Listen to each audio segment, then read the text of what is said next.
धुळे जिल्ह्यातील शिरपूर शहरात शनिवारी मध्यरात्री घडलेल्या धाडसी चोरीच्या घटनेने एकच खळबळ उडाली आहे। अंबिकानगर परिसरातील स्टेट बँक ऑफ इंडियाच्या एटीएम मशीनला अज्ञात चोरट्यांनी गॅस कटरच्या सहाय्याने फोडून लाखो रुपयांची रोकड लंपास केली। ही घटना रात्री 2च्या सुमारास घडली असून एटीएम मधील 2 रोकड ट्रे पूर्णपणे रिकामे आढळले आहेत। काही रोकड मात्र मशीन जवळच पडलेली होती। चोरट्यांनी हे कृत्य अत्यंत नियोजनबद्ध पद्धतीने केल्याचं प्राथमिक तपासात स्पष्ट झालंय।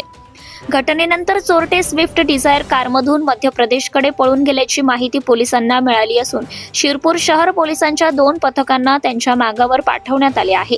पोलीस अधीक्षक श्रीकांत देवरे, उपविभागीय अधिकारी सुनील गोसावी आणि पोलीस निरीक्षक किशोर कुमार परदेसी यांनी घटनास्थळी भेट देऊन पाहणी केली आहे। पोलिसांकडून सीसीटीव्ही फुटेज तपासणीसह तांत्रिक तपास सुरू असून लवकरच चोरटे पोलिसांच्या जाळ्यात अडकतील असा विश्वास पोलिसांनी व्यक्त केलाय। Subscribe now and press the bell icon. Never miss an update.